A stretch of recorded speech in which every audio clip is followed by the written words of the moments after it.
Então vamos lá, pessoal, sejam todos bem-vindos. Hoje espero que a gente finalize a caracterização dos seres vivos, né, de todos os grupos, para que na próxima aula a gente fale exclusivamente sobre reprodução. Aí a gente vai falar só sobre os métodos e formas de reprodução, beleza? Pode passar, Lê.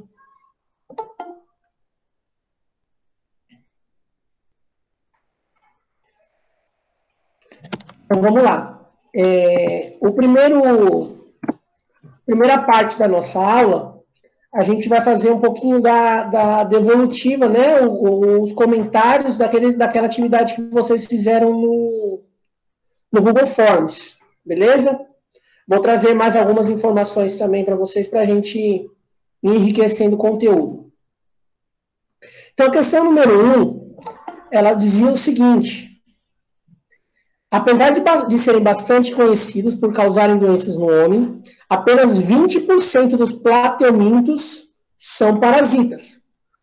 Como exemplo de plateuminto parasita do homem, podemos citar, né, aí tinha as alternativas: a planária, a tênia, a lombriga, o oxiurus e a sanguessuga. Eu vou passar um pouquinho mais rápido por essa devolutiva para a gente poder debruçar um pouco mais sobre o final dos invertebrados e o início dos vertebrados, tá? Então aí, para quem não conhece ou não conhecia ainda a anatomia de alguns seres vivos, né, das alternativas, eu coloquei aí um exemplo de planária, que é um plateuminto também, só que ela não é parasitária, ela é de vida livre, ela vive em ambiente úmido.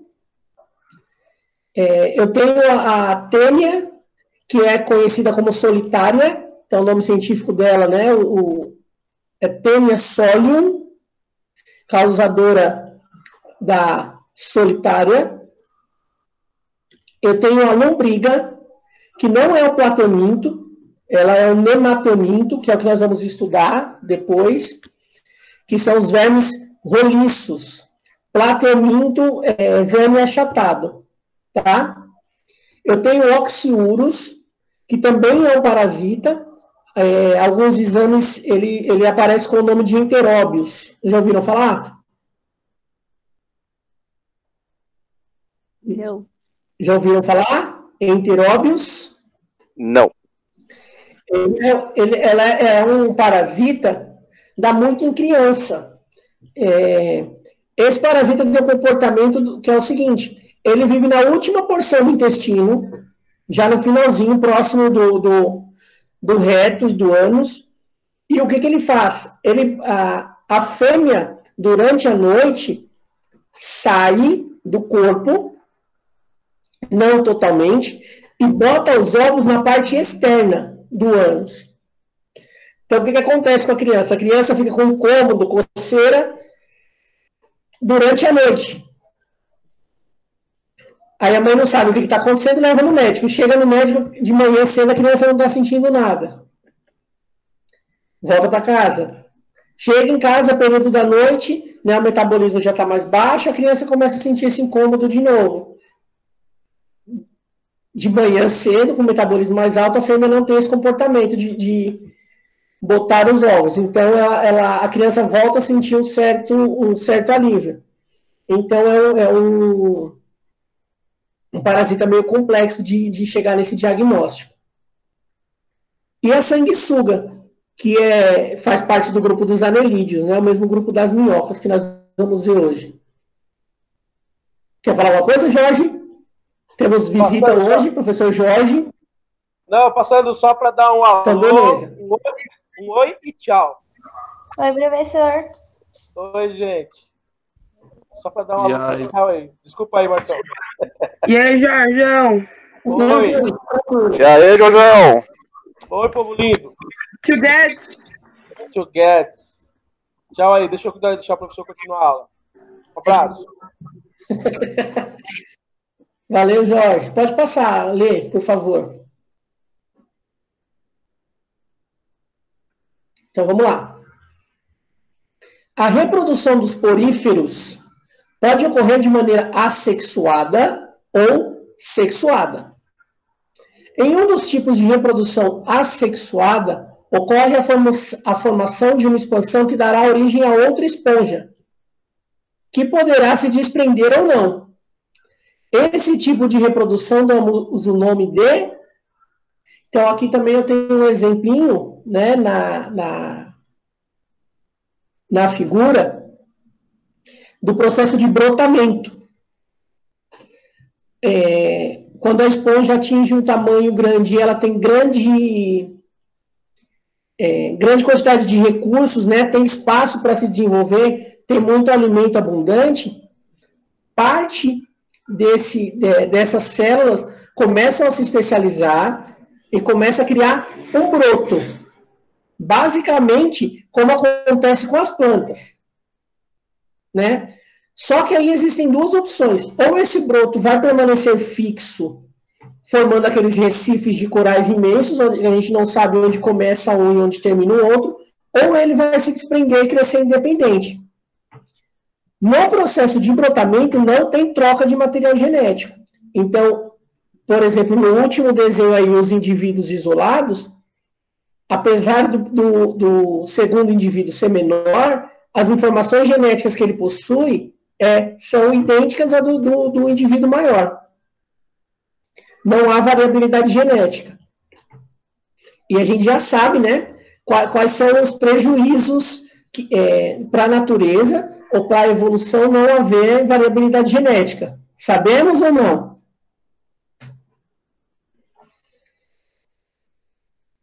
É porque daí, tipo, o ser não cria resistência para situações. Exatamente. Eu tenho a informação genética que está lá. Qualquer coisa que fuja, eu não... as minhas informações genéticas, eu fico sem saber o que fazer. Né? Então, essa variabilidade genética, ela vai te dando know-how, ela vai te dando ferramentas de sobrevivência ou de adaptação para você sobreviver nos diferentes ambientes. Essa falta de variabilidade genética faz com que os recifes de corais e todos esses ambientes aquáticos sejam extremamente sensíveis. Ô, professor. Por isso que... Oi. Essa questão também, eu fui por um negócio assim bem infantil. Porque, tipo assim, o Bob Esponja é uma esponja e ele reproduz pro brotamento também. Aí eu pensei pelo lado que o senhor falou e eu lembrei do Bob Esponja também. Exatamente. O Bob Esponja faz parte desse grupo aqui, né? Dos poríferos. E a reprodução por brotamento. Se dividir em algo menor. A forma como você vai chegar na resolução, pouco importa. Se lembrar do Bob Esponja te ajudou, tá ótimo, muito bom. Belezinha, galera? Eu vou falar, vai ter uma aula só sobre tipos de reprodução, tá? Aí a gente vai explorar um pouco mais esse processo, ou esses processos. Eu vou dando só uma pincelada na passagem dessa aula, mas depois a gente vai ter um capítulo, uma aula só sobre esse assunto. Beleza? Pode passar. Beleza.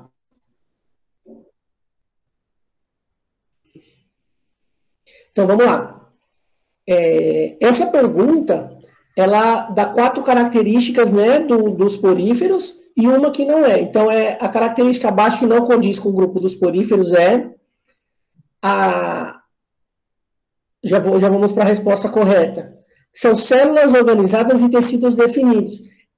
Por ele ser um dos primeiros seres vivos, né, do grupo do reino animalia, ele ainda é bem rudimentar. A gente chama de estrutura simples, né? Não tem um grau de complexidade muito alto. Ele tem algumas células responsáveis por algumas funções. Então, eu tenho ali a espícula, que é como se fossem pequenos espinhos que ajudam a se fixar no substrato. Substrato, tudo bem, né? Você falar ou não? Hein? Substrato seria o fundo, tá?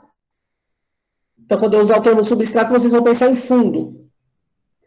Eu tenho o ósculo, que seria um local tanto de entrada quanto de saída de água, então ele não tem um sistema digestório definido, com órgãos, com boca, com ânus. Ele tem um buraco na parte central. Ele tem algumas células chamadas de porócitos. Outra informação importante: as palavras que têm como prefixo ou como sufixo a palavra cito é célula responsável por alguma coisa.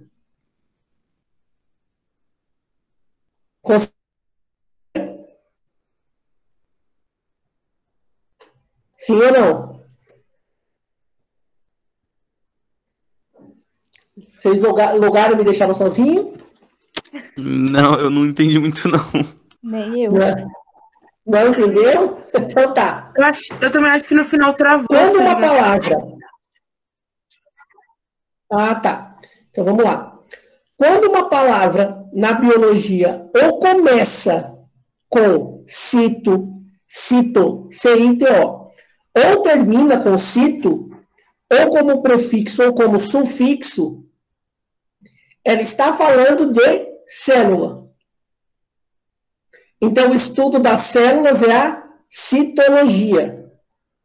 Aí, nos poríferos, eu tenho uma célula, que é uma célula como se fosse um poro, um buraquinho que liga a parte interna com a parte externa, que é o porócito.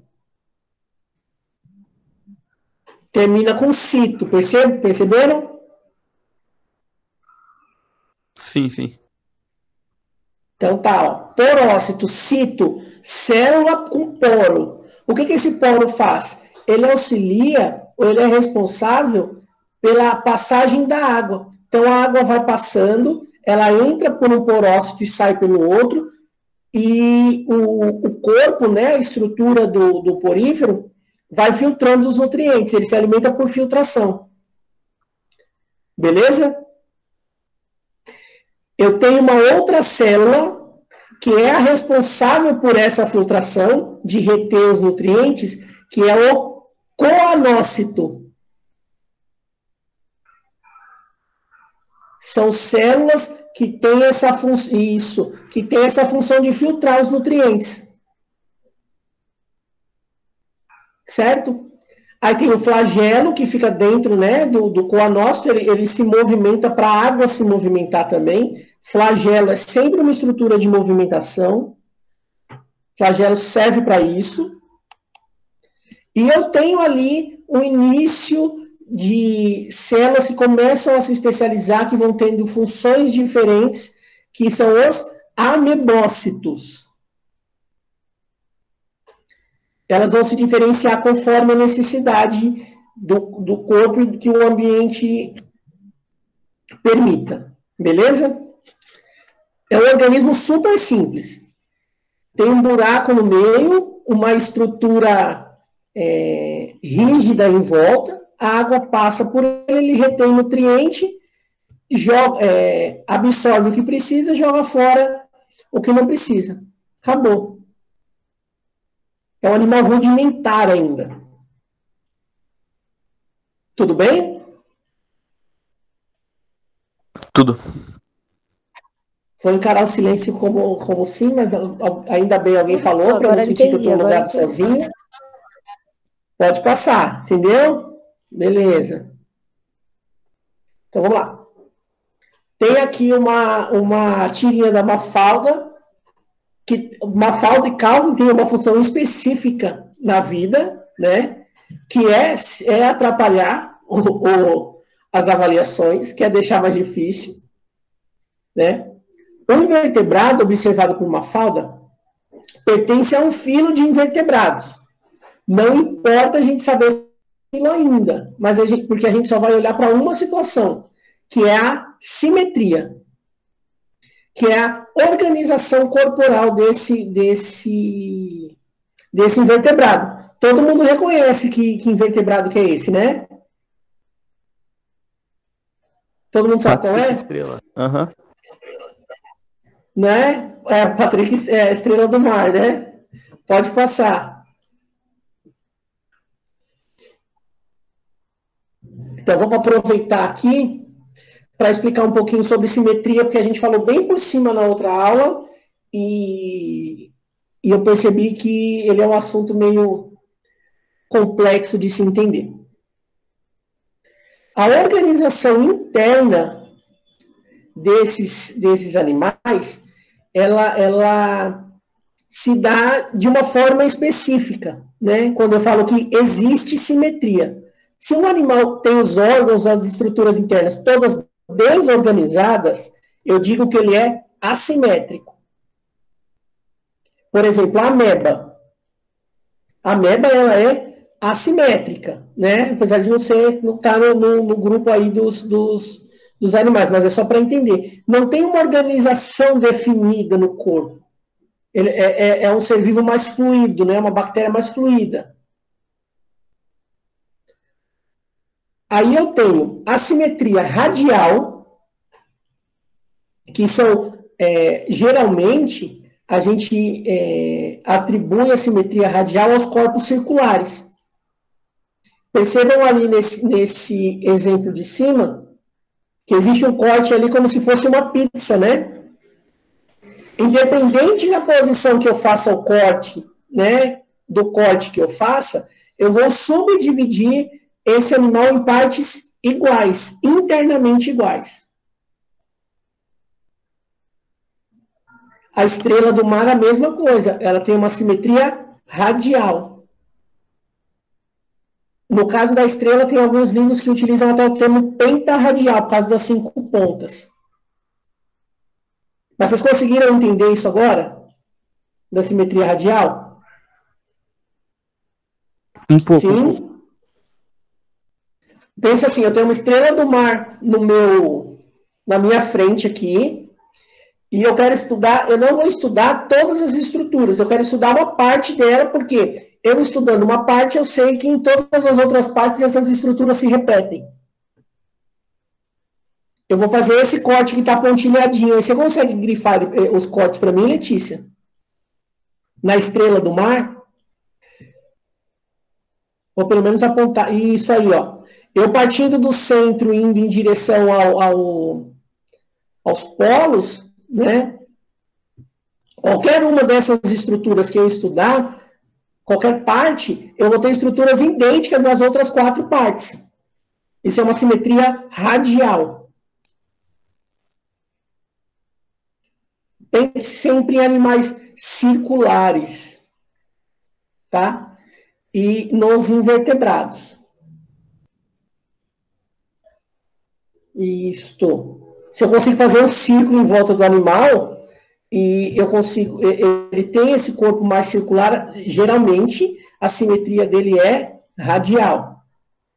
A simetria bilateral, quando eu faço esse corte de forma longitudinal, ou seja, de cima para baixo, e eu divido em 2 metades idênticas e complementares, eu tenho a simetria bilateral. Aí eu tenho 3 exemplos aí. Eu tenho uma planáriazinha, né? Se eu cortar ela no meio, eu vou cortar metade do sistema nervoso dela, vai ter parte do sistema nervoso para um lado, parte do sistema nervoso para o outro. As estruturas que passam na linha central vão ser cortadas ao meio. Eu tenho um caranguejo também, ó, metade das patas para o lado direito, metade das patas para o lado esquerdo. Os órgãos que são pares vão ficar um do lado direito e um do lado esquerdo. Os órgãos que são ímpares vão passar na linha do meio. E eu tenho um ser humano ali também, que se eu fizer esse corte longitudinal, a mesma coisa. Órgãos pares, né, que eu tenho 2 estruturas, um do lado direito e um do lado esquerdo, e órgãos ou estruturas ímpares vão passar na linha central. Beleza? Só pensar aí com vocês, ó. Cérebro encéfalo é um só, mas dividido em 2 lobos, 2 olhos, um de cada lado, um nariz, mas com 2 narinas, uma de cada lado, uma boca só, mas metade de um lado, metade do outro, e assim vai. Beleza? Beleza. Beleza. E o conceito de beleza ou atratividade no reino animal é ser o mais simétrico possível. Ter um corpo proporcional entre as duas metades da bilateralidade, né? No reino animal é sinal de como é que eu posso dizer? De um atrativo de que aquele animal é bom para se reproduzir. É o conceito de beleza. Belezinha? Tranquilo?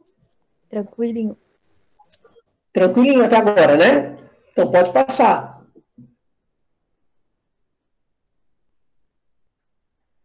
Então vamos lá.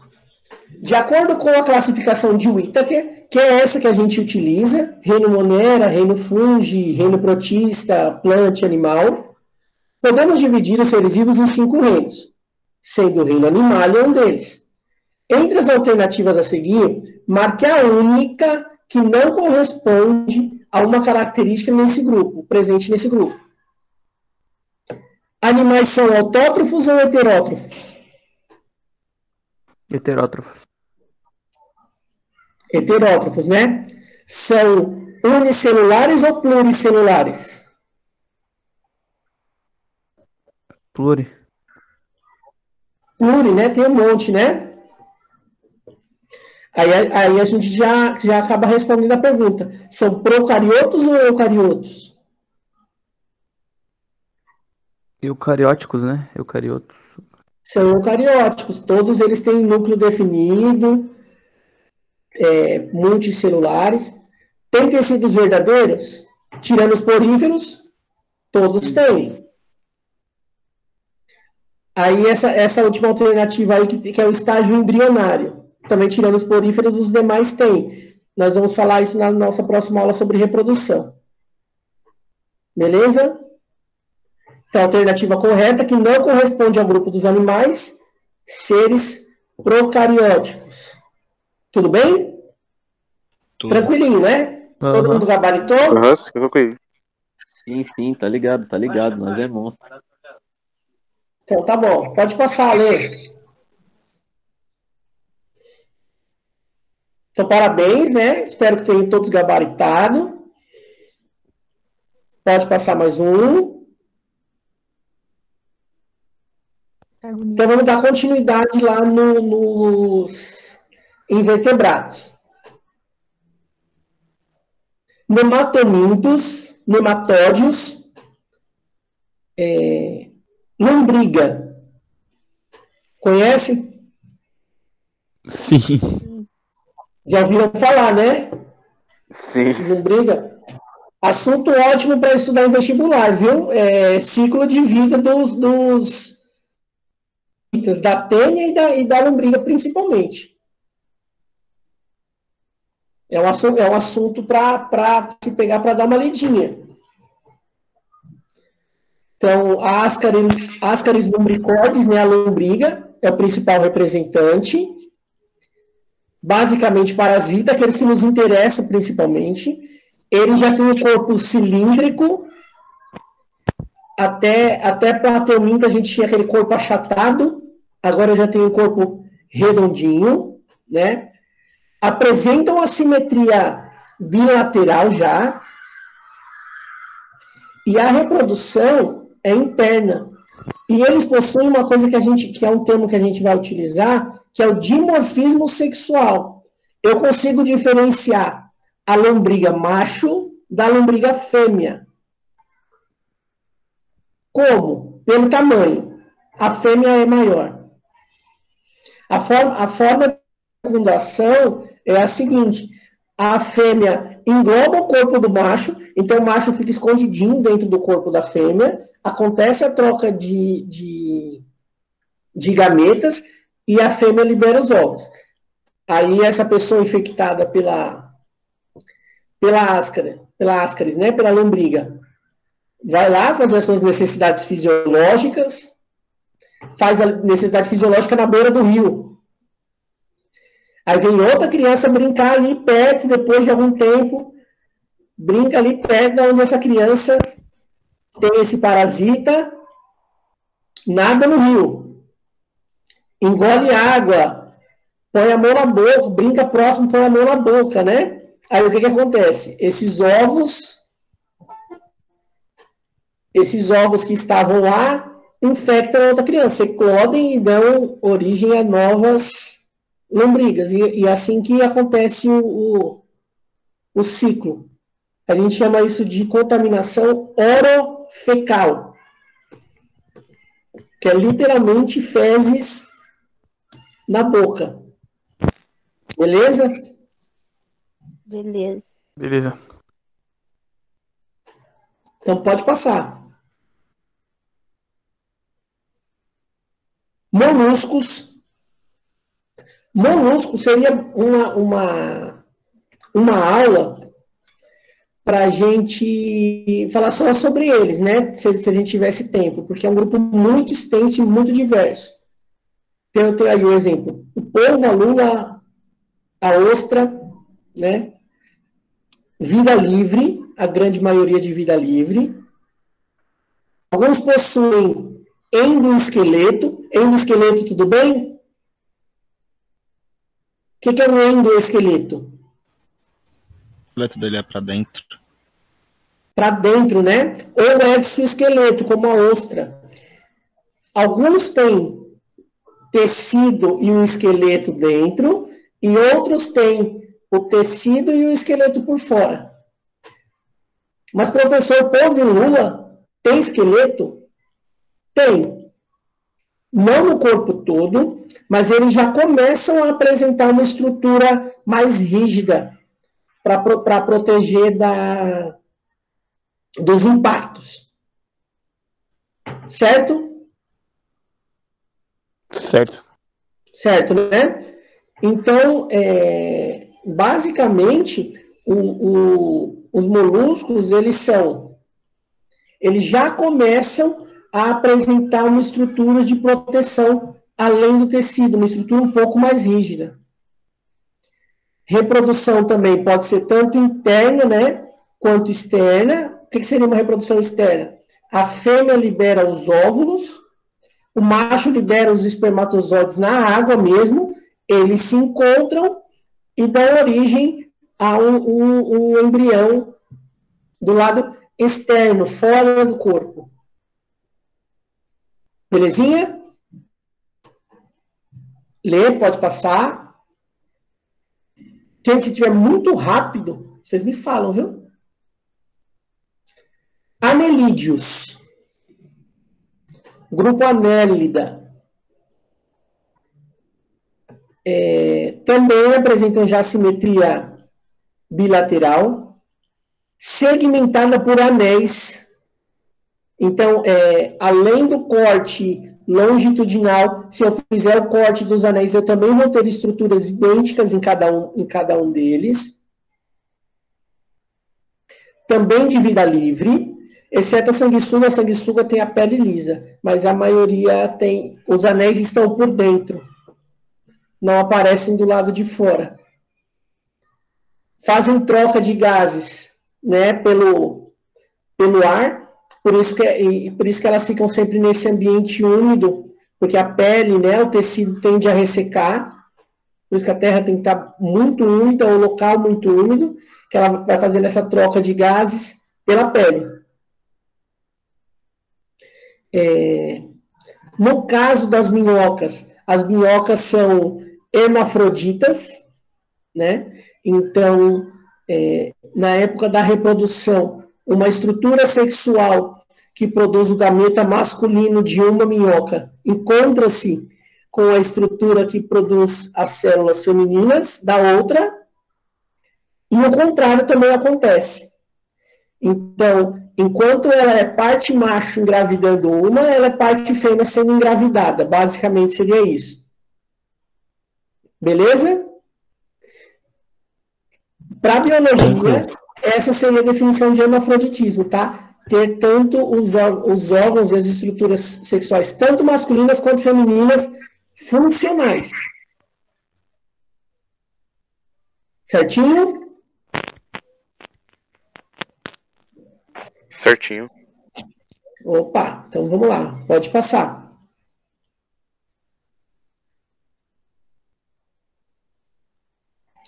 Artrópode, pode é pé, e artro é articulação. Grupo dos animais com patas articuladas. Nesse momento, surgem as articulações nas patas.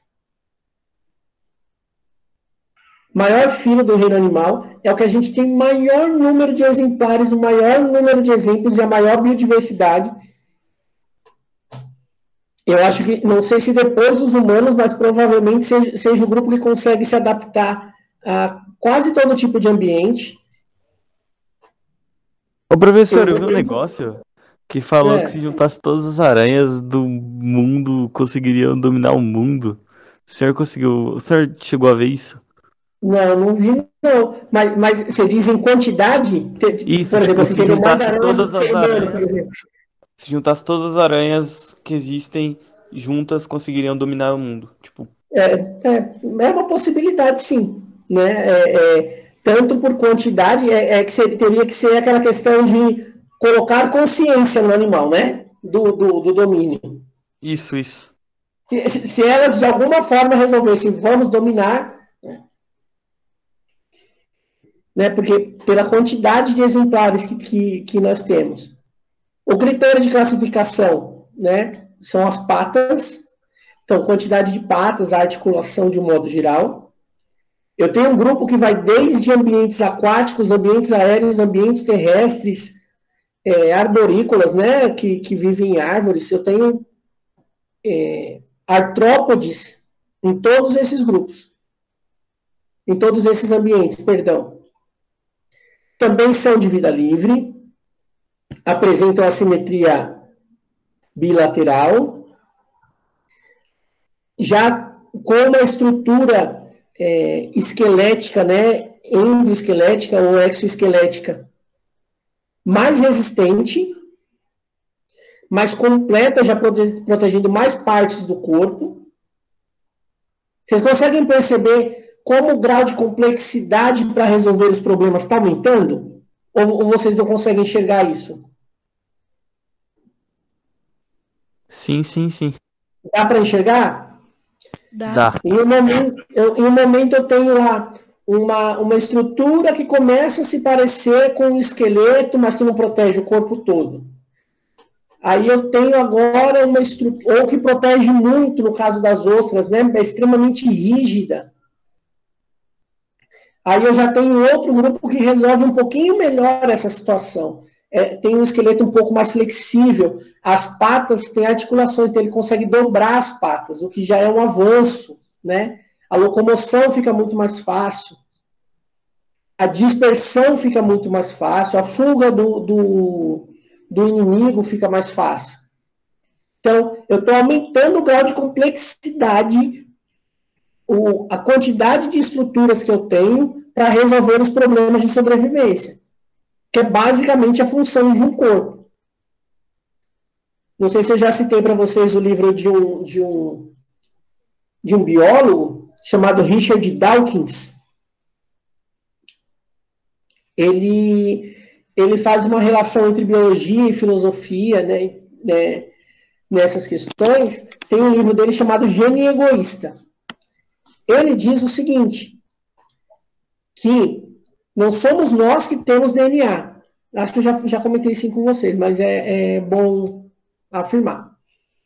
Não somos nós que temos DNA. É o DNA que criou tudo isso para que ele seja passado para gerações seguintes.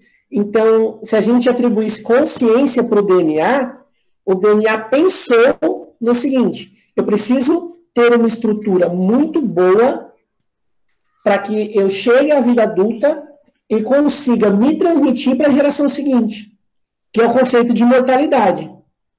Então, o DNA pensou, né, se a gente atribuísse consciência a ele, em ser imortal, em viver para sempre. Ele sozinho não iria conseguir fazer isso. Então, o grau de complexidade vai aumentando e vai sendo cada vez mais rebuscado, né, ou aumentado. O design vai aumentando de situações. Para quê? Para que essa busca pela imortalidade seja eficaz. Belezinha? Conseguiram compreender esse pensamento? Sim. Sim. Então, né? Por exemplo, por que é interessante para ter patas articuladas? Eu consigo fugir do meu inimigo, eu consigo me locomover melhor, eu consigo dominar melhor os ambientes. E isso tudo é muito bom para que eu possa me reproduzir e passar os meus genes para a geração seguinte.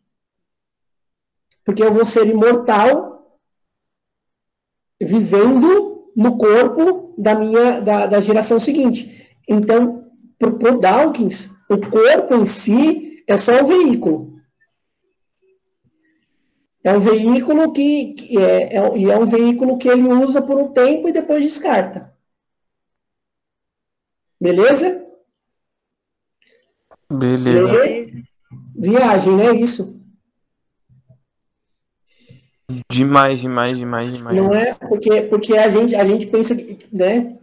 Sempre o contrário, né? Eu tenho um DNA, e para o Dawkins é o contrário. O DNA que me criou para, de alguma forma, se tornar imortal. Pode passar. E cada vez mais vai evoluindo de uma maneira para ficar melhor, né? Exatamente. Para ficar mais complexo. Para que eu consiga passar essas informações para frente. Equinodermos. Dermos, tudo bem? Utilizado como prefixo ou sufixo. Vocês já ouviram esse termo? Derme, dermos, em algum lugar? Já ouvi. É as camadas da pele, né, professor? Tem as 3 camadas da pele. Isso. O termo derme refere-se a tecido que protege, pele. Tá? Equino é espinho. Então, os equinodermos têm espinhos na pele. Tá? Aí eu tenho como exemplo aí o lírio do mar, a estrela do mar, a serpente do mar, o pepino do mar e a bolacha de praia. Por que a bolacha não é do mar também? Não sei. Mas ficaria mais fácil, né? Eu colocaria todos os exemplos aí como... Vocês já viram algum desses aí? Conhecem algum? Já, a estrela e a bolacha. Nossa, eu já pisei nisso, dói. A bolacha ela tem um monte de serrilhadinho lá embaixo, assim. Lado, isso, aham. O pepino vocês nunca viram, não? Nunca. Não? Não, professor, eu já vi sim. Eu fui pra... Guarujá. Deve ter fundido achando que alguém fez alguma coisa na água. Parece muito. Em Guarujá, professor. Em Guarujá tem um aquário que tem vários desses. E tipo assim, eles deixam até passar a mão. Você tem que lavar a mão e passar a mão neles. Eu vi sim. A bolacha teve uma época que, como Santos, São Vicente, eles estavam jogando muito material orgânico na água, elas estavam se alimentando, se reproduzindo tanto que a areia ficava forrada, assim, era muitas mesmo de bolacha que começa a se alimentar, começa a se reproduzir muito. São os 3 mais comuns mesmo. E a serpente é essa estrela do mar meio... que tem só a parte central pequenininha e esses tentáculos alongados. E os outros 2 ali são os lírios. Muitas espécies também, 7.000 espécies conhecidas. O corpo tem esses espinhos e o esqueleto calcáreo. Já tem um esqueleto um pouco mais rígido para sustentação. Exclusivamente aquáticos. O lírio, ele é aquático, mas ele é séssil, ele fica parado. Eles são de simetria radial, né? Ou no caso da estrela, alguns chamam de pentarradial. A reprodução também é sexuada, ou seja, tem troca de gametas e produz um estágio larval. Então tem uma larvinha antes de se tornar o adulto. Beleza? Beleza. Belezinha, né? Mesmo quando a gente olha assim, no caso do pepino do mar, você consegue apontar para mim, Lê? Qual que é o pepino do mar aí? Isso. A gente olha para ele, é mais complicado entender a simetria radial, né? Que ele lembra ali a minhoca, né, de alguma forma. Mas se eu levantar esse animal, deixar ele de pé, como se fosse um tubo, e eu fizer os cortes em 5 partes, né, internamente eu vou ter essa estrutura radial também. Beleza? Na bolagem de praia, tranquilinho ver, né? Tem até o desenho indicativo ali. Aponta para mim, por favor. A bolachinha de praia. Aí. Tem até esse desenho, parece aquela florzinha que a gente faz no ciclo 1. Já indicativo de onde seria, né, o corte. Tranquilinho também. Pode passar. Então, vamos lá. Animais vertebrados. Animais vertebrados, que é aqueles que possuem vértebras. Já tem um sistema nervoso formado e localizado em um centro, né, na cabeça. Eu tenho uma medula espinhal passando pelo corpo e o que a gente chama de notocorda. O que é a notocorda? A notocorda é a estrutura que vai dar origem à medula espinhal. Então, eu tenho um sistema nervoso central. Vou fazer assim. Eu tenho um sistema nervoso central e eu tenho um sistema nervoso periférico, que vai se ramificar para as estruturas do restante do corpo. Então, eu já tenho esse centro, eu tenho os ossos do crânio protegendo esse centro, eu tenho a medula espinhal protegendo, então a medula está aqui, né, as vértebras, né, os ossos estão aqui, e a medula espinhal está passando no centro. Essa é basicamente a característica geral dos vertebrados. Aí nós vamos para aquela parte que a Letícia adora, que é a exceção. Exceto, pode passar. Ah, não, tem os ossos ainda. Então vamos lá. Percebam que apesar da anatomia, da morfologia dos ossos serem diferentes nos grupos que são determinados aí, eles têm uma estrutura muito parecida, né? Ó, eu tenho um osso mais rígido protegendo o cérebro, eu tenho mandíbula, que é super importante, que essa é uma exceção do primeiro grupo, eu vou mostrar para vocês. Eu tenho uma coluna vertebral, que serve como proteção do meu sistema nervoso. Seria a minha conduíte. Você sabe o que é conduíte? Aquele tubo amarelo que fica entre uma tomada e outra por dentro da parede, que a gente coloca o fio dentro.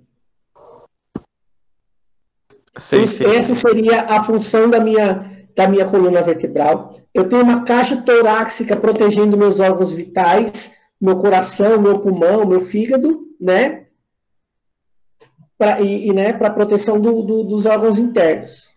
Pode passar, Lê. Aí nós vamos para exceção. Os primeiros vertebrados, a gente chama de grupo dos agnatos. São peixes que não têm mandíbula. Que é a feiticeira, parece uma enguia, e o peixe bruxa. Esse desenho de baixo aqui, que tem essa parte serrilhada, é a boca. Então, o que acontece? Ele não tem esses ossos especializados aqui para fazer esse movimento. Ó. É só um músculo que fica apertando esse músculo vai apertando e fazendo o alimento passar por dentro dele. O osso, né? O crânio, ele ainda não é ósseo, não é rígido, ele é de cartilagem. Cartilagem é isso aqui, ó. É o mesmo material que forma os ossos, só que ele ainda é um pouco flexível. Não tem ainda, né, as vértebras, mas já tem um sistema nervoso definido. A pele é lisa, totalmente lisa. E como ele se alimenta? Ele prende esses dentes da pele do hospedeiro, né, da vítima, do animal que vai ser predado, e se alimenta a partir dali. Parecido com o processo da sanguessuga. Belezinha? Belezinha. Belezinha, né? Então, ele começa a ter algumas características que a gente vai perceber que vai aumentar o grau de complexidade e a gente vai ver nos próximos representantes. Então, os primeiros vertebrados, assim, os que dão o pontapé inicial para esse grupo, são os que a gente chama de agnatos. São os peixes que não têm mandíbula. Tá? Pode passar. Grupo dos peixes. Condrites, peixes cartilaginosos. Vocês já ouviram o termo, eu não como peixe de escama, eu só como peixe de couro? Não. Não, vocês nunca ouviram alguma pessoa falando assim? Os peixes que têm essa pele lisa fazem parte desse grupo aí, ó, os condrites, que é o grupo do tubarão, do cação, das arraias e das quimeras. Eu coloquei 2 exemplos aí, um tubarão e uma quimera. Vocês já ouviram falar do animal mitológico chamado quimera? Professor, eu já ouvi, eu só não lembro como é ela. Como é O o Wesley animal. quer falar? Oi, professor. Você quer falar onde você ouviu ou como ouviu desse animal chamado quimera? Bom, eu vi nas É histórias. mitológico mesmo. Sim. Pode falar. Você. Ah, sim. Esse animal é...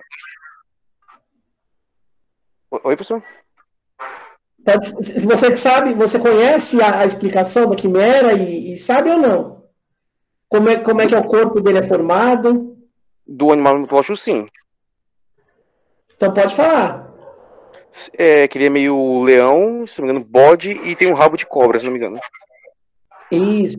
Né? Seria a junção de vários animais, seria uma quimera. Né?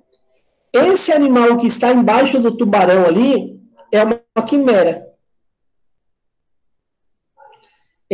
Apesar de ele não ser junção de animal nenhum, ele parece, anatomicamente, ficar entre o corpo do tubarão e o corpo da arraia. Dê uma olhadinha ali para vocês verem. E o cação, que é um animal de água doce, né, que muitas pessoas até comem, e pouca gente sabe que o cação é um tubarão de água doce. Então, quando vocês estiverem comendo cação de vocês, aí vocês estão comendo carne de tubarão. Beleza? Eu não sabia. Então, vocês estão comendo carne de... Nem eu. Não tem o osso rígido, né? O esqueleto tem cartilagem. Ele é feito de cartilagem, então é um esqueleto mais maleável, né? Não é um esqueleto tão rígido. Já possui mandíbulas. Tanto a visão quanto o olfato são super desenvolvidos. Eles são dioicos, né? E também existe diferença entre machos e fêmeas, diferenças estruturais. A maioria de água salgada, né? Mas existe o cação, seria a exceção, que é o da água doce. e duas características muito interessantes. A primeira delas é um órgão chamado ampola de Lorenzini, que são estruturas que fazem com que esses animais sejam capazes de perceber mudanças elétricas na água. Então, eles conseguem fazer essa detecção de impulsos elétricos dentro da água. E também serve para eles perceberem variação na temperatura, na quantidade de sal, e também potencializam a caça. Por isso que eles são extremamente hábeis na caça.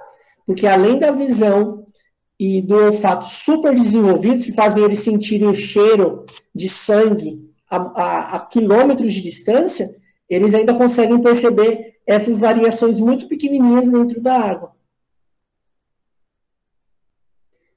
E sobre os tubarões, uma característica muito, muito interessante, pelo menos eu acho muito interessante, alguns tubarões, quando tem a fecundação interna, o macho fecunda vários óvulos. Esses óvulos começam a se desenvolver dentro, né, do útero da fêmea. Mas não tem divisão da placenta. E como é que eles começam a se alimentar? Uns dos outros. Quando eles começam a se tornar um pouco maiores, as estruturas estão mais desenvolvidas, eles começam a comer um irmãozinho. E aquele que sobrevive a essa carnificina, que consegue vencer esses jogos vorazes uterinos, é o que sai do útero da mãe. Geralmente sobra um só. Então, é um predador nato. Nasceu para ser predador. Beleza? A lei do mais forte. A lei do mais forte. Nesse caso, né? Já participa dos jogos vorazes quando é bebê.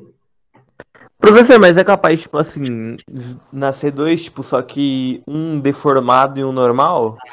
Sim. Sim, pode ser. Um já nasce com uma barbatana mordida, com uma cicatriz, pode ser. Pode acontecer sim. Mas, geralmente, só um consegue chegar ao final desse estágio. Beleza? Tranquilo. Lê. Ó, agora eu tenho peixes que não tinham ossos calcificados, que tinham um esqueleto maleável. Agora eu tenho peixes com ossos. Ossos calcificados com cálcio, ossos rígidos. Já tenho a presença de escamas, né? Grupo diverso pra caramba, ocupa todos os ambientes aquáticos possíveis, a grande maioria, né? Ambiente tanto marinho, quanto água doce, quanto água salgada. Tem a presença de uma estrutura chamada bexiga natatória, que ela se enche de gases ou diminui de gases para facilitar na flutuação, então, para ele ter menos gasto de energia, para ele não ter que ficar se movimentando o tempo todo. Também já tem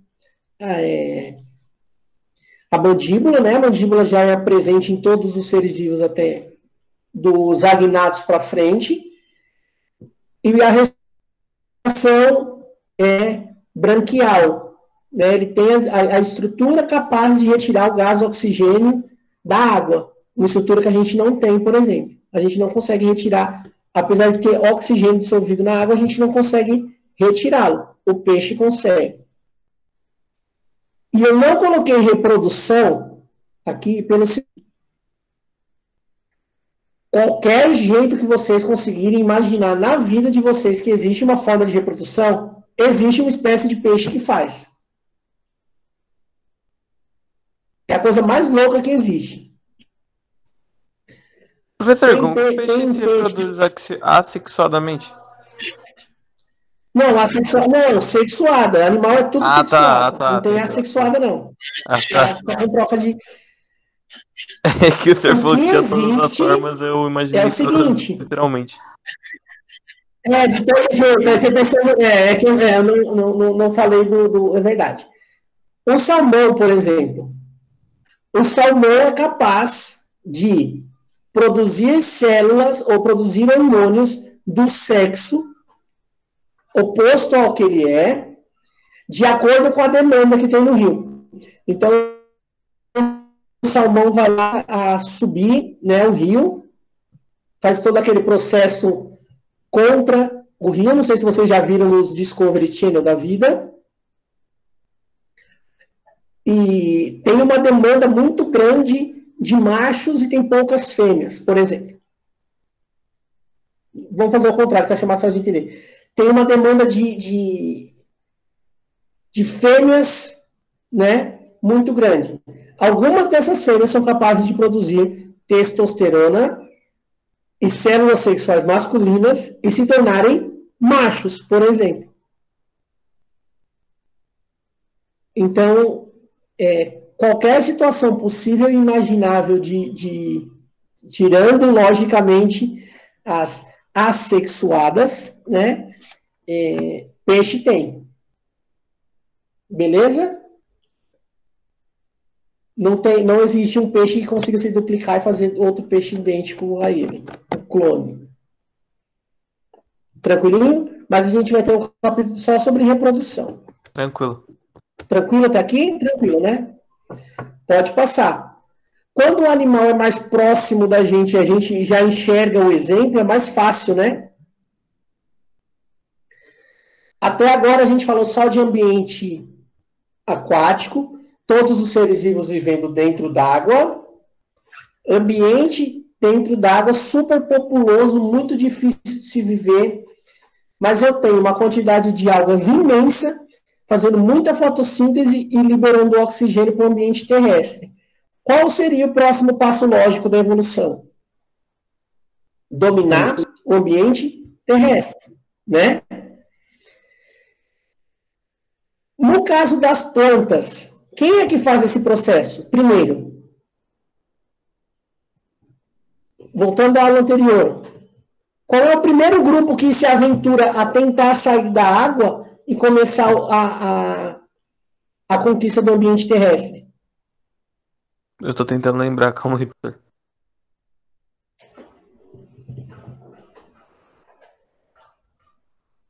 Alguém? Primeiro grupo, aquele que não tem caule, não tem flor, não tem fruto, ele precisa viver num ambiente super úmido, muito pequenininho, então a folha não tem folha, não tem tecido verdadeiro, ele é bem rudimentar. Qual que é? Chutando aqui, eu acho que é, sei lá, o musgo. Eu ia falar isso. O musgo, né? Qual que é o nome do grupo que pertence o musgo? Briófita, pteridófita, gimnosperma, angiosperma? Briófita, né? Eu tenho esse mesmo processo, ou processo similar, acontecendo com os animais. Os anfíbios são os primeiros que tentam fazer, né, evolutivamente, são os primeiros que tentam essa aventura no ambiente terrestre. Mas eles ainda dependem da água. Como que eles dependem da água? Os embriões e o estágio larval do anfíbio é sempre dentro d'água. Então, os girininhos lá, né, os anfíbios adultos cruzam, fazem a troca de material genético, mas os ovos, as larvas, os girinos se desenvolvem na água. Eles só conseguem sair do ambiente aquático para o ambiente terrestre quando adultos. E eles não conseguem ir para um ambiente terrestre, totalmente terrestre. Eles ainda dependem muito da água. Então, eles ficam sempre à beira da água, muito próximos. Por quê? Primeiro, eles fazem, né, a troca gasosa pela pele e eles também absorvem água Não pela ingestão, pela pele também. Então a pele precisa estar sempre molhada. Certo? Por isso que tem aquele aspecto e aquela cor meio gelatinosa, meio brilhosa. Tudo bem? Sim, sim. Tranquilinho? Então, assim, eu já tenho uma tentativa de ir para o ambiente terrestre, mas eu ainda não consigo fazer isso totalmente. Os meus ovos, como não tem uma proteção rígida, os ovos dos anfíbios, eles ainda não possuem uma proteção rígida e firme para viver no ambiente terrestre, eles se desenvolvem no ambiente aquático. E ele, apesar de já conseguir sair do ambiente aquático, já consegue se aventurar, mas ele precisa estar sempre muito em contato com água. Ele precisa ter sempre água, o corpo dele precisa estar sempre úmido. Porque as trocas de gás carbônico e oxigênio e a ingestão de líquido é feito tudo pela pele. Agora, pergunta, levantamento de hipótese aí para vocês. O que eu preciso, vamos pensar no anfíbio, o que ele precisaria desenvolver nos estágios de vida dele para que ele consiga dominar o ambiente terrestre com mais efetividade? Qual parte da vida dele fica exclusivamente dependente da água? A absorção de nutrientes, essas coisas, a respiração e tal, então ele precisaria, sei lá, de um pulmão e de sistema digestório, talvez. É uma possibilidade. Mas qual parte dele fica exclusivamente dependente da água? Da vida dele inteira. Pensa lá, do ovo... A reprodução? Reprodução, sistema de reprodução. Então, o processo de reprodução dele precisa estar na água, né? O embriãozinho que está crescendo lá no ovo, ele se alimenta pela filtração, pela água. Então, o ovo não tem uma casca rígida.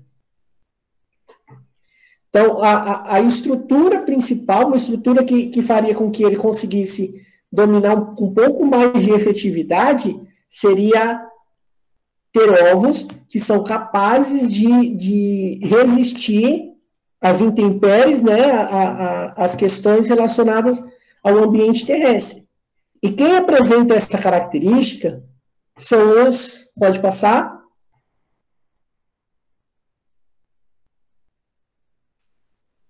Os répteis. Existe até uma certa confusão de delimitar réptil e anfíbio. Anfíbio, bio, duas vidas, uma vida aquática e uma vida terrestre.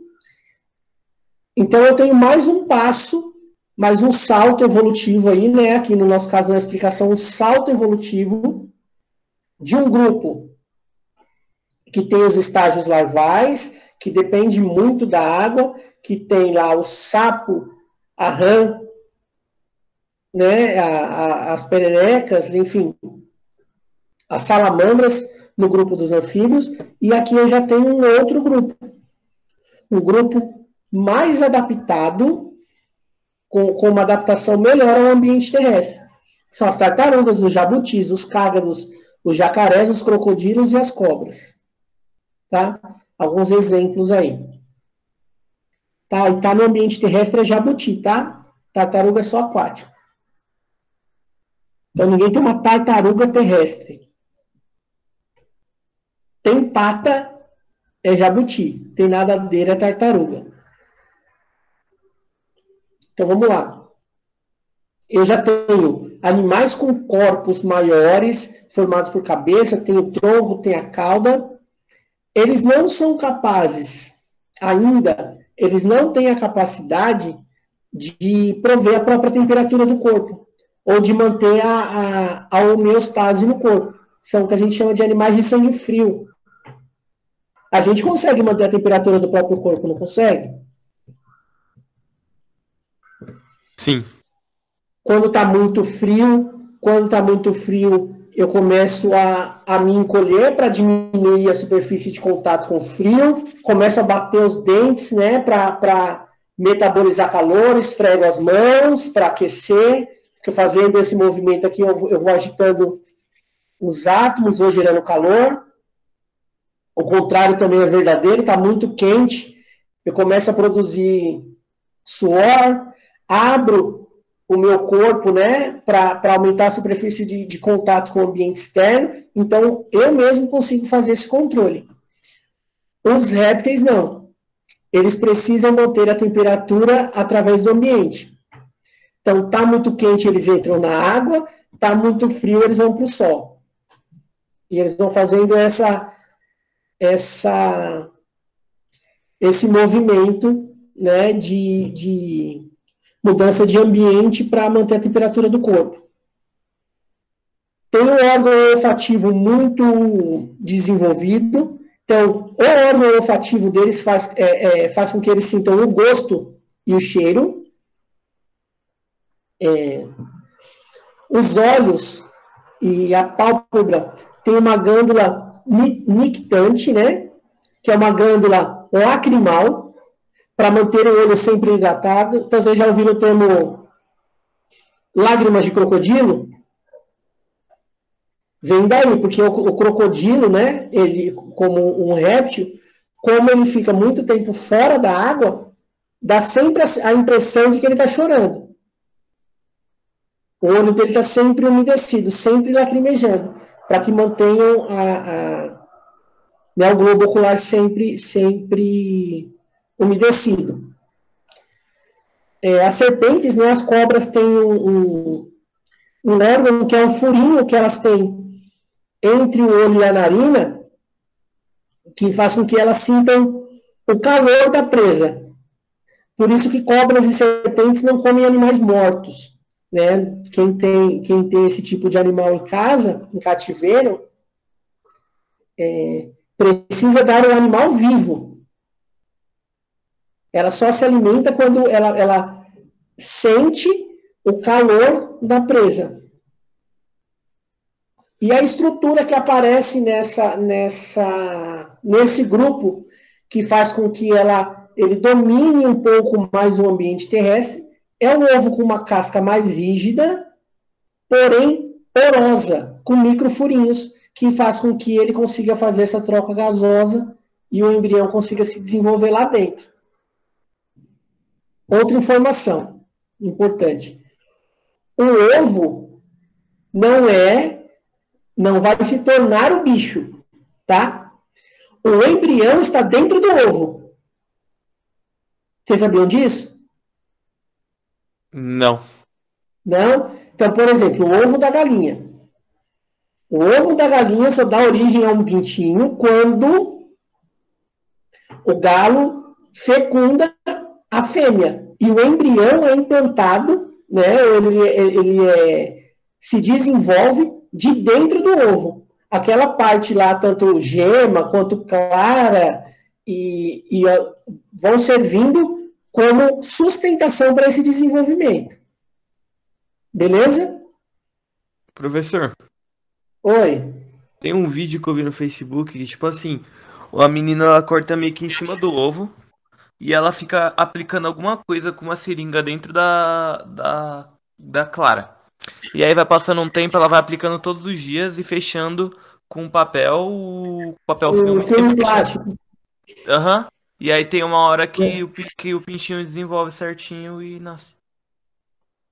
Então, tem uma escola, eu não sei se ou se já passou para o Japão, que eles fazem isso, né? Para compreender o desenvolvimento embrionário.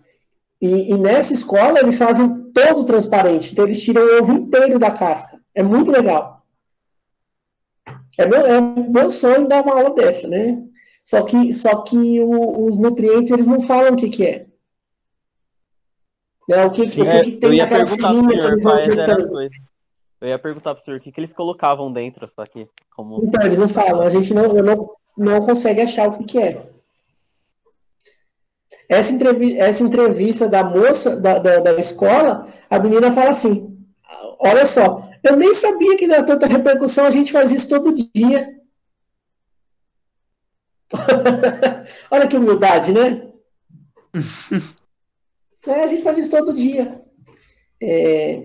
Então, pessoal, retomando aqui, aí eu já tenho ali um ovo calcário, poroso, que consegue fazer essa troca gasosa. Eu não dependo mais diretamente da água para ele fecundar, para ele se desenvolver. Ele consegue se desenvolver já no ambiente terrestre. Os répteis também têm essa vida mais associada à água, mas eles já conseguem se distribuir um pouco melhor. Fazendo de novo a analogia entre as plantas. Que grupo seria esse aqui nas plantas? Os anfíbios, a gente consegue fazer a relação com as briófitas, porque eles estão tentando sair do ambiente aquático, mas ainda não conseguiram. Pteridófitas, professor? Seria? As pteridófitas, né, as samambaias, conseguiram perceber a relação? Elas já estão um pouco melhor adaptadas ao ambiente. Né? Tanto as pteridófitas quanto os répteis. Elas não conseguem ainda dominar grandes espaços, né? Crescer, se desenvolver muito, dominar o ambiente todo, mas elas já conseguem se adaptar e viver no ambiente terrestre um pouquinho melhor. E apesar da aparência, os grandes predadores da época dos dinossauros não vieram desse grupo, tá? Vieram do próximo grupo que nós vamos ver. Pode passar. Esse grupo aqui. Então, toda vez que vocês imaginarem o Tiranossauro Rex, o Velociraptor e todos esses animais super predadores aí, eles deram origem ou são primos distantes do grupo das aves. Um grupo mais adaptado ainda ao ambiente terrestre, né? O único grupo que apresenta apenas, o único grupo que tem essa estrutura, que serve como isolante térmico, que serve como camuflagem e que serve como atrativo sexual. Das aves, o macho e a fêmea, qual tem ou qual precisa ter mais atrativo sexual, o macho ou a fêmea? O macho? O macho. Por quê?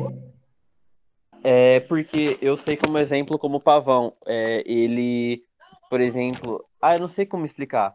Mas eu sei que é o macho porque geralmente o pavão, por exemplo, ele usa essas penas grandonas para chamar atenção.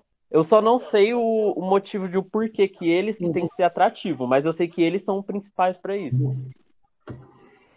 É assim... As aves, assim como os mamíferos macho, né, tanto as aves macho quanto os animais, né, os mamíferos machos, eles se desenvolveram pela quantidade. E a fêmea pela qualidade. Voltando lá no gene egoísta. Então, o macho pode manter relação, né, pode cruzar com várias fêmeas. E ele não tem garantia nenhuma de que alguma daquelas fêmeas vai dar origem a um filhote que vai passar o DNA dele para frente, certo? O exemplo do homem, por exemplo, ele pode ter relação sexual com 100 mulheres, por exemplo. E pode ser que ele mantenha relação sexual com 100 mulheres e nenhuma delas dê origem ao filhote dele, correto? Já a fêmea, tanto das aves quanto dos mamíferos, né, como exemplo, a fêmea ela evoluiu pela qualidade. Se ela gerar um ovo que vai dar origem ao filhote, ou se ela tiver um filhote, ela tem 100% de certeza, né? Ela tem certeza de que aquele filhote é dela, que tem o DNA dela. Então, quem precisa impressionar é o macho. A fêmea, ela já sabe que ela vai garantir a continuidade do DNA dela. O macho não. Então, geralmente, o animal com a pena mais, né, a ave com a pena mais brilhante é o macho, o que canta mais alto é o macho, o que tem, né, o que faz, em alguns casos, faz o ninho, enfeita o ninho, tem umas situações muito engraçadas nesse grupo das aves aí. Várias aves fazem os ninhos assim, colocam flores, colocam um monte de coisa, e a fêmea vai passando e escolhe a melhor casa para ela. Ô, professor. Oi.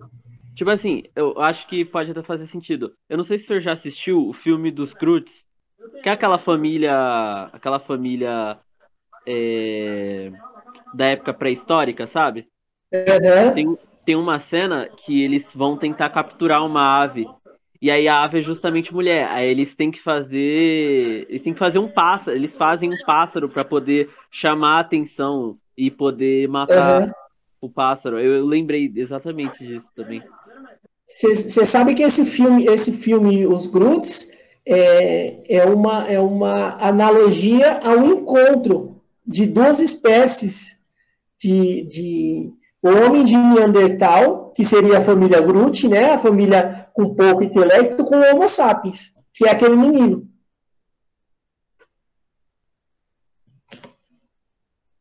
Então, que apesar das estruturas serem parecidas, eles não se reconhecem como iguais, né? Eles não se reconhecem como mesma espécie. Sim. Eles Tanto que o menino que é o que faz as grandes invenções lá, e aos poucos que eles vão fazendo também. Então, o menino é o Homo sapiens, que já tem consciência de que sabe algo. A família é o homem de Neandertal, que ainda não tem essa... Ele sabe fazer as coisas, mas ele não tem consciência de que sabe o que está fazendo. E a gente consegue ver até pela própria estrutura deles, né? Sim. É diferente. Eles são parecidos, mas não conseguem se reconhecer como a mesma espécie. E basicamente isso aconteceu mesmo na Europa, né? O homem de Neandertal, né? O ancestral comum se dividiu em algum momento, foi dominando os espaços. Em algum momento da história eles se encontraram. Então aí um estava lá fazendo ferramenta, desenvolvendo comunicação mais rebuscada, e o outro estava vivendo numa época um pouco anterior, né? Vou usar o termo, mas está errado, é só para vocês entenderem. Menos evoluído. Né? Aí alguns conseguiram ali desenvolver, acredita-se que eles conseguiram desenvolver alguma forma de troca de relação, mas de um modo geral acredita-se que o Homo sapiens tenha exterminado o homem de Neandertal. Como subjugou, né? Destruiu o que existia de homem de Neandertal para ele se tornar absoluto. Por isso que a gente não tem uma outra espécie de homo alguma coisa sobrevivente aqui no planeta. Beleza? Beleza. A pele das aves, pessoal, elas têm uma película, uma camada de queratina. Queratina é a proteína que forma a unha, por exemplo. Mas bem fininha e é impermeável. Para que ela possa entrar na água e não absorver a água, né? Para facilitar essa questão. O bico é rígido, mas não tem dente. Então, o triturar do alimento, ou o alimento fica mais mole numa estrutura após o bico chamado moela, que é aquela comida maravilhosa que vocês comem lá na escola de vez em quando. Super nutritivo. Horrível. E eu não estou zoando, é super nutritivo, mas eu também conversei com ela lá um dia, mas não chegamos a um consenso, não. Então, já tem a estrutura porosa, né? O ovo é poroso, consegue fazer essa troca, consegue de novo abrir a biodiversidade, consegue ocupar mais espaço, né? Mas no nosso caso, vamos de novo tentar fazer essa relação com as plantas, elas seriam como se fossem as nossas gimnospermas. Tem uma biodiversidade muito grande, consegue se desenvolver em grandes ambientes, mas não é o grupo dominante. Certo? Certo. Agora vamos para o final, para o último grupo. O grupo mais biodiverso. Por isso que quando a gente olha a ave, a gente sempre vê basicamente a mesma estrutura, né? A ave a gente consegue perceber isso. É bico, pena, né? Tirando o pinguim, que é um pouco à parte, mas você consegue identificar. Você bate o olho e você sabe que é uma ave. Mamíferos. De novo, tentando, né, para facilitar a aprendizagem, fazer a relação com as plantas. Seriam as angiospermas, o grupo mais biodiverso. A maioria é terrestre. Nós temos os mamíferos. Tá, Amanda? Tudo bem. Bem, já estou finalizando já, Amanda. Já temos o grupo mais biodiverso de todos. Domina ambiente terrestre, domina ambiente aquático, domina ambiente aéreo. Então, eu tenho uma volta na evolução, né, no contexto histórico, nos animais aquáticos. Eu tenho um domínio do ambiente terrestre pelos mamíferos e, evolutivamente, algum deles, acredita-se, que fez o caminho inverso. Eles voltaram para a água. Por isso que nós temos mamíferos aquáticos, como o grupo dos cetáceos, né? A baleia, o boto e os golfinhos. Presença de pelos para manter a temperatura corporal, mesmo baleia, tá? É uma quantidade pequenininha que fica na narina, mas ela tem pelos. Todos têm glândula mamária. Todos não. Quase todos possuem glândulas mamárias, porque a gente tem o ornitorrinco ali, que é um caso totalmente à parte. Todos possuem o endoesqueleto com osso, com cabeça, tronco e 4 membros, de um modo geral também, exceto os cetáceos, que são os mamíferos aquáticos. Aí o morcego, por exemplo, o morcego tem 2 patas, e quando a gente for estudar anatomia comparada, vocês vão perceber que a asa do morcego, quando a gente for olhar os ossos, são 5 dedos, com ossos alongados. Por isso que a gente faz, quando vai estudar a evolução, a gente faz a anatomia dos fósseis. Tá? A fecundação é interna, exceto o ornitorrinco lá e a equidna, que são 2 à parte, né, que botam ovos ainda. E durante o filhote, né, ele se alimenta do leite materno, que é originado pelas glândulas da mãe, exceto o ornitorrinco e a equidna, que ela não possui a mama, né? As glândulas dela secretam leite, e o leite fica parecendo como se fosse um suor da mãe. E o filhotinho vai absorvendo, lambendo o pelo da mãe. Beleza? Beleza. Tranquilinho?